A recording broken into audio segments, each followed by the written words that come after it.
It's Jeff Altman, the Big Game Hunter, and welcome to Career Coach Office Hours. Woohoo! It's Friday, 9 a.m. Eastern, and for those of you who've seen this before, you already know that twice a week, Fridays at 9 a.m. Eastern and Tuesdays at noon Eastern, I respond to questions that I've received from people by email, or if you're here on chat, you can always put in a question to me about job search, hiring more effectively, managing and leading, being more effective in the workplace. And I'll respond to those questions, answer them, because folks need help. A lot of organizations really don't take time giving you guidance around your career.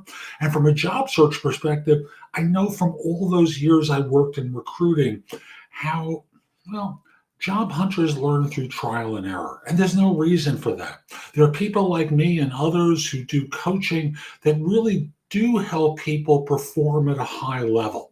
So I'll just simply say, if you're interested in one-on-one coaching where I work with you, again, through a job search, hiring more effectively, managing and leading, resolving workplace-related issues, you can come to me through my website, thebiggamehunter.us, and schedule time for a free discovery call or schedule time for coaching. I'd love to help.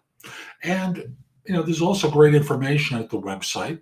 It's located in the blog, and you can search it. You can use tags to find it. There's lots of different ways that you can get great information that's going to help you in your career.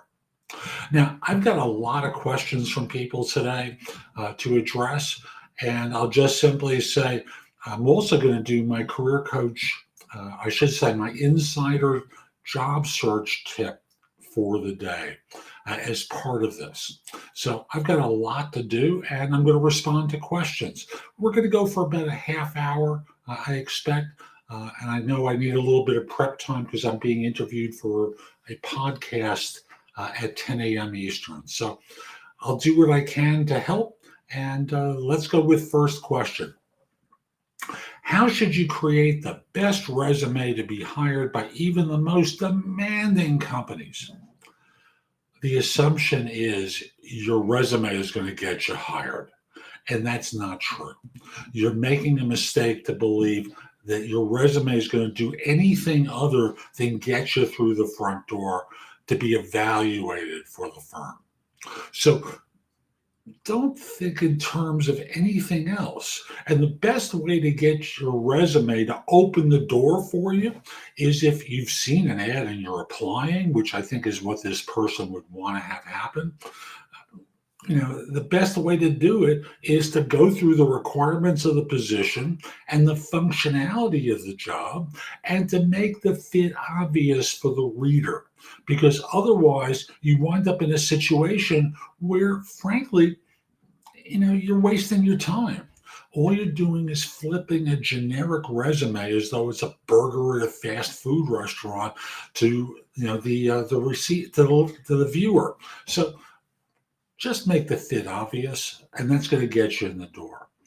Helena, good to see you.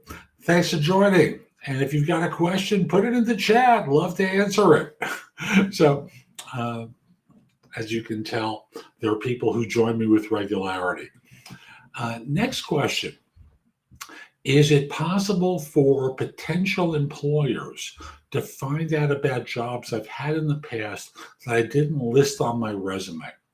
The recruiter said the employer would do a search of 10 years in the past and find out, and if I lied, they'd drop my application. As a matter of fact, post-employment, they might even go so far as to fire you. I know when I worked in search, as I did for so many years, I had two instances where people lied on their application, and it was deadly. In each case, at the end of the first week, they were brought into HR, and the lie was exposed. Generally, the easiest way is their own applicant tracking system, because you forget where you apply to, and your old resume tips them off that there's something inconsistent about your background. So that becomes one obvious place. Another obvious place is they discover when they're doing the background check, or the reference check, I should say, they discover that the dates are off. And they start to wonder what happened between, let's say you shaved off 5 months, or you added 5 months to your employment, and they discover there was 5 months less. I'll just simply say, it's an easy place for them to catch it is with a previous employer who confirms dates of employment, and they discover that you lied on the application. In terms of removing things, there's data that they can find online about you, and there are firms that do employment checks and have access to federal data that allows them to determine that there's, shall we say, something missing in your background. So lots of different ways that they can do that. So yes, it is possible. LinkedIn user asks, if asked to schedule an interview but need time to prepare for a FANG company, how long should I push it out? I can't really answer that, only because, to put it succinctly, I don't know where you are professionally, and I don't know how much preparation you really need. So I'll just simply say, you know what to do, but they're not going to sit around waiting for you. So you've got to hustle. And thus, how long should you push it out? I don't know, but don't push it out too far, because they're trying to fill a job. And the more you push it out, the more they get the idea that maybe you're not really all that knowledgeable or qualified to do this job. You can make an excuse for them and maybe get away with it. Like, I'm on vacation, I'll be back on Tuesday. Could we do it on Tuesday? Something along those lines, but don't push it out that far. Again, they're not stopping and waiting for you. They're interviewing other people. Okay. Helena, how to stay relevant to be attractive to companies as you get older? Is ageism very real? Yeah. So I've always said ageism is real. I also say that people cop to ageism much too quickly. And by that, I mean they use it as a convenient excuse for their lack of preparation and their lack of effort to get themselves ready for interviews. Too many people fall into the habit of, shall we say, they think they can wing it. And they think they'll walk in the door and the heavens will open up and the world will part and everything will be wonderful. It doesn't work that way. You're always competing. And so few people, as they get older, start to prepare for interviews. And Helena, that may not be your case, but it is for a lot of people. So how to stay relevant and be attractive to companies as you get older? Number one is it's more about energy than anything. So do you act like an old person to this person who's younger than you? Because you're going to start interviewing with people who are younger. Oh, let me just back up for a second. Stanford and NYU did a study speaking to bias in the workplace. And they said the one bias that is uniformly acceptable. So we're dealing with racism, ageism, geographic bias, because Northerners have a thing about Southerners. We go on and on with this. The one bias that's universally acceptable is ageism. And as such, it's very common for younger workers to discriminate against older ones. And conversely, I have to say, older workers discriminate against younger ones. So when all is said and done, ageism exists, but the way you overcome it is by how you present yourself. So, for example, I'm going to speak about myself. When I interview people from my YouTube channel and podcast and such, and when I coach people, they're very surprised to find out that I'm 70. Yeah, 70. And this is what 70 looks like these days for a lot of people. But the expectation is I'm 10 to 15 years younger. And that's not just about my appearance, it's about how I carry myself. So recognize what your energy level is like and how you connect with people is incredibly important. And thus, If you sound like one of those people who's going to bask in your own magnificence and expect that they're going to listen to you, drone on and on about what you did back in the Stone Ages, they don't care. What they care about is how it is that you can solve their problem. And you have to focus in on that more than anything. So I'll just simply say it's real. Older workers cop to it much too quickly, and there's ways that you can overcome it with how you conduct yourself and how you connect with the interviewer that makes a huge difference. So I'm going to do my insider tip now. I just want to make sure I bring it up on the screen. Bear with me for 1 second, because I want to make sure I have the topic right, because there were a lot of ideas that I had. And I'll just simply say, sorry, I'm not quite there. What's the fastest way to get hired? Yeah, that was the topic I wanted to cover today. So often people think the fastest way to get hired is through a company's website or using LinkedIn or looking through job boards or going through an agency. Those are the 4 ways that people tend to think of how to get hired.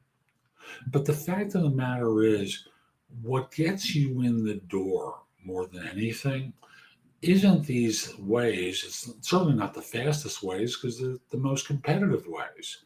What gets you in the door fastest and advantages you in people's minds is, number 1, developing a reputation for yourself, not just internal to your firm, but external as well, as being an expert. Now, you may say, that's not going to work for me, but it will work for you.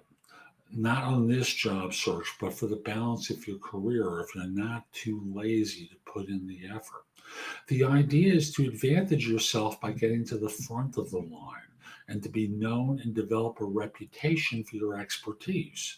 Because otherwise, you're just another fish in the pond that they're going to choose from. And just like a fish in the store, if you were to buy a whole fish, you're looking around, which one kind of looks good, and there's no objective thing. You're dealing with a gut check more than anything. And thus, I want to encourage you, do the work to stand out. And then from there, continue to network and build relationships with people throughout your career who will know, like, trust, and respect you for that expertise and advantage you in all sorts of circumstances. And that's really the fastest way to do it.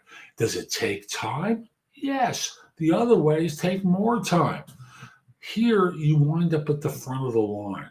The other ways, you're not there. And thus, they're constantly evaluating you, and you're competing with other people. That doesn't sound so fast, does it? And worse than that, it's at the point in the process where you're most anxious.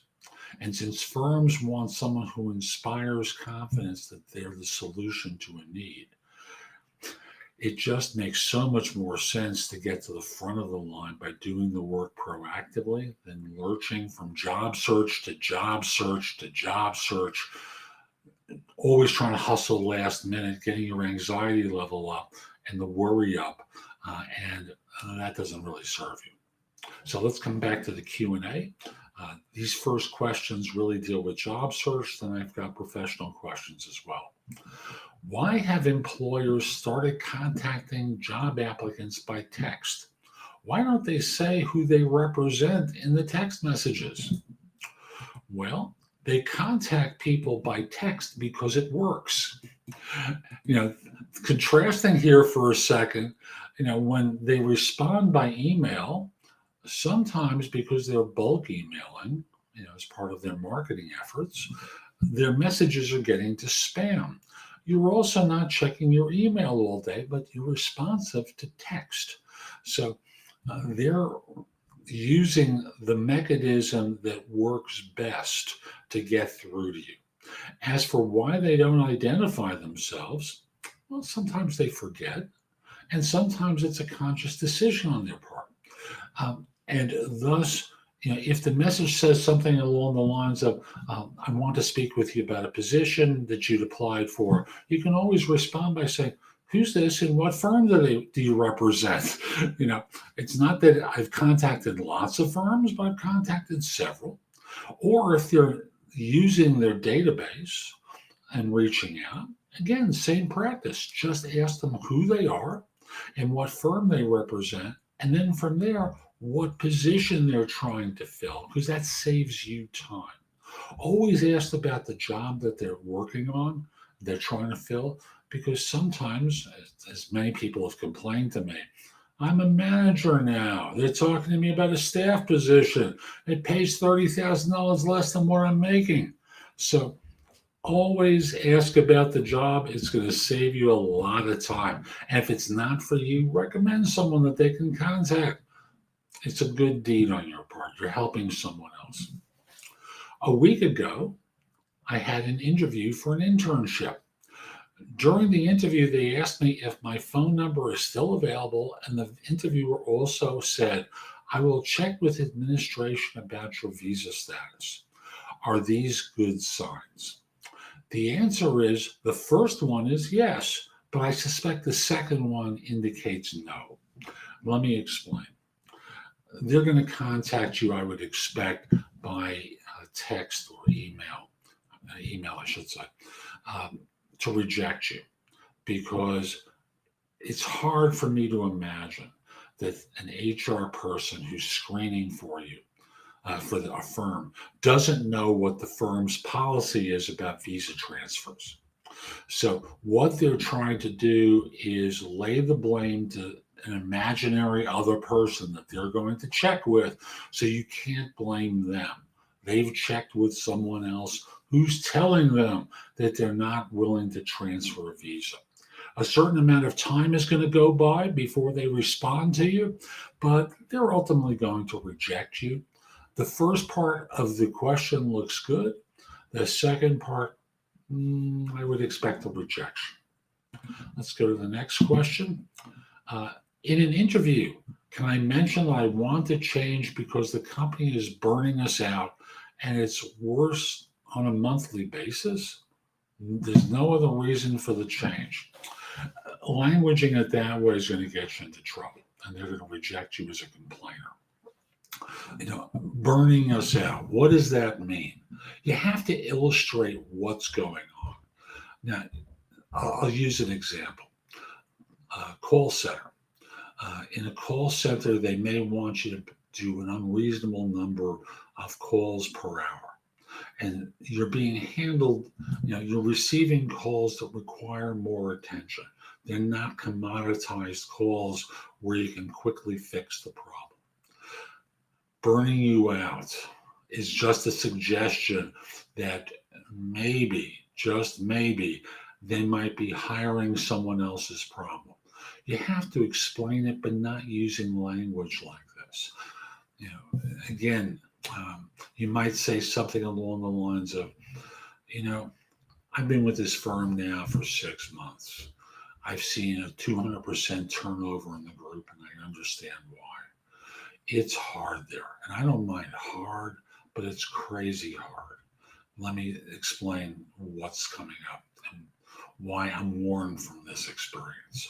And then you explain the circumstances, but using terms like burned out, not a good move. Is it illegal for a former employer to talk badly about you to future employers to prevent you from finding a new job after leaving, whether quitting or termination? Now, termination is always the interesting one, because frankly, termination indicates poor performance. And in doing a background check, it's pretty easy for them to find out, through just asking the question, are you eligible for rehire? Or is this person eligible for rehire? And them hearing, no. That's it. Nothing more. Excuse me. I forgot to turn my phone off there. So got a text and I'm just got rid of that. So moving on from that, If it's the bad reference in spite, that's a different scenario.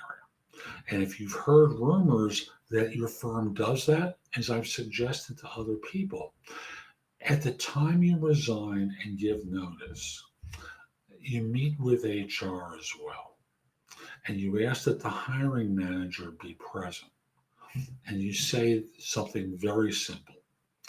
I've heard rumors to the effect, and I hope it's not true, that this woman, this guy, gives out bad references for spite. Now, I don't know if it's true or not, but I want to head that off if it is true. And I just want to simply say, number one, I'll find out, because if I'm turned down for a bad reference, I'm entitled under federal law, and this is true in the United States, I'm entitled under federal law to find out the reasons why I was rejected and what was in that bad reference. So if I get a bad reference, I just want to say, and then you look over at the hiring manager and then over at HR, say, I will own your house. I will sue, because I know it's out of spite, because I have my previous performance reviews and such. People can see that my performance is great, but someone went out of their way to hurt me, to punish me for reasons that make no sense. So I just want to say, I hope it's not true. I just want to get great references because I've earned them, and leave it at that. Now, if you were terminated, like I said, they can find that out. And the lesson learned here is firms do cooperate with one another, because problem employees, no one wants to hire. And thus you can be proactive and say something to the effect that, I made a mistake at this firm and it proved costly, and I learned a lesson here. And talk about what the mistake was and the lesson learned, so that in this way, you don't wind up in a situation where you repeat the lesson at the next organization. And you have to sound honest and contrite and apologetic, because there's theater to interviewing. There's a performance that you need to put on, because otherwise their tendency will be to go to back up to get out of the room, and suddenly you see them backing up and they're out of the door. So understand that, and you want to be in a situation where you never wind up with that kind of a problem. Let me just adjust my chair. Excuse me. Sorry. I slid back. I wound up off the runner. I'm on a slight angle. Couldn't get back on. So let's go on to the next question. Is it a good sign if they ask for references after an interview? Yes, it's a great sign. It indicates that they're interested. Now, whether you're the person that they've chosen, hard to say.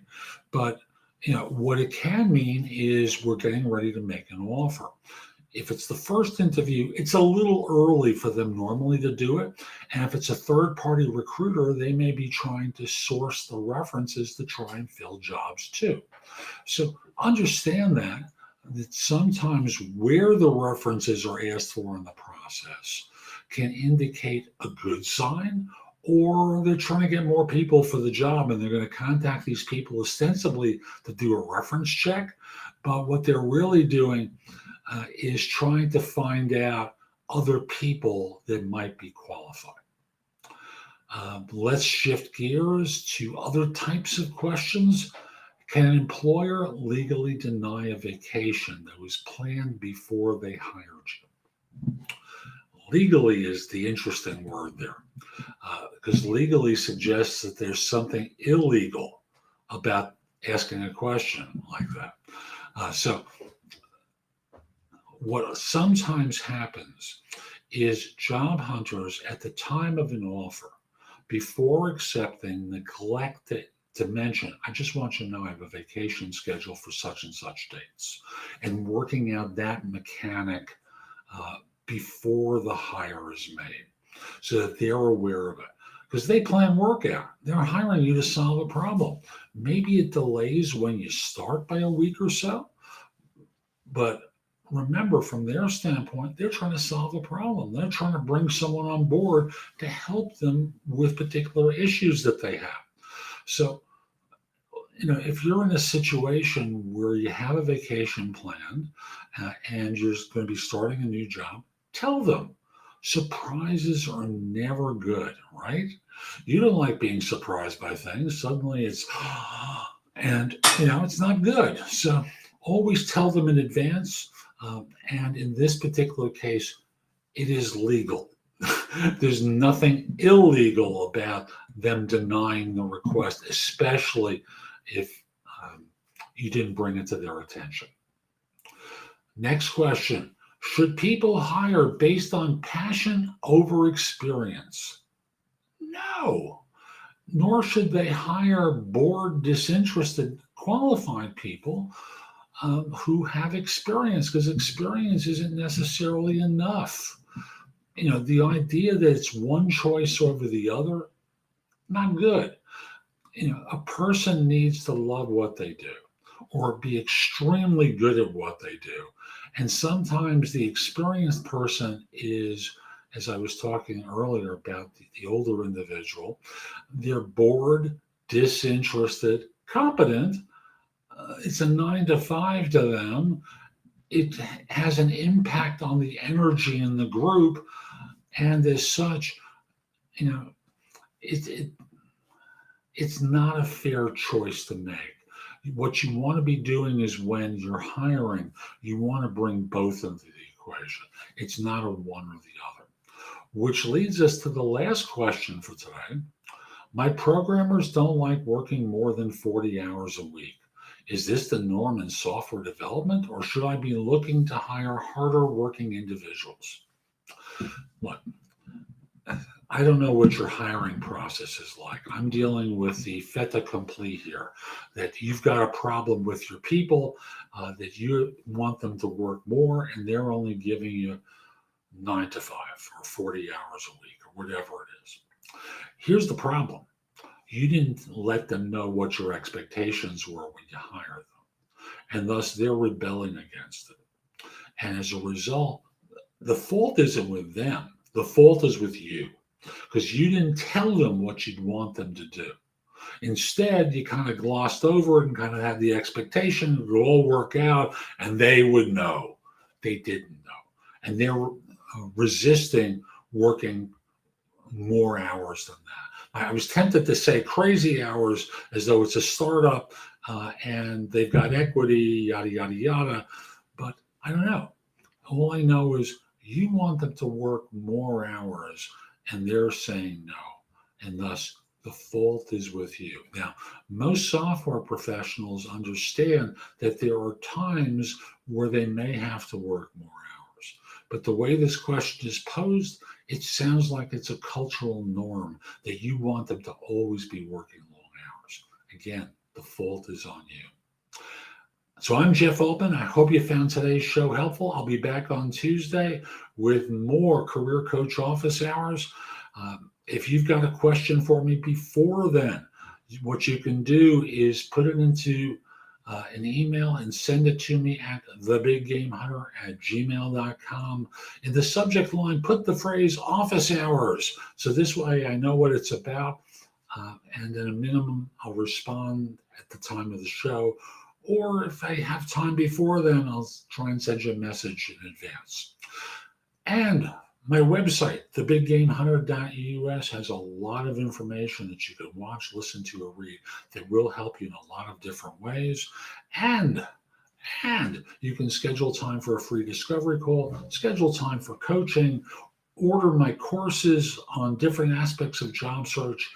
I'd love to help you. Again, the site is thebiggamehunter.us. On LinkedIn, you can connect with me at linkedin.com/in/thebiggamehunter. Mention that you saw this. I like knowing I'm helping some folks. And lastly, follow me on YouTube. That's at JobSearchTV.com. Same thing on Amazon, JobSearchTV.com. And listen to my podcast, No BS Job Search Advice Radio, 5 days a week. There's great information that'll help you with your job search, Monday through Friday. Short, bite-sized morsels are generally what I do, and then there tends to be one long-form interview. Hope you have a terrific day, and most importantly, be great. Take care.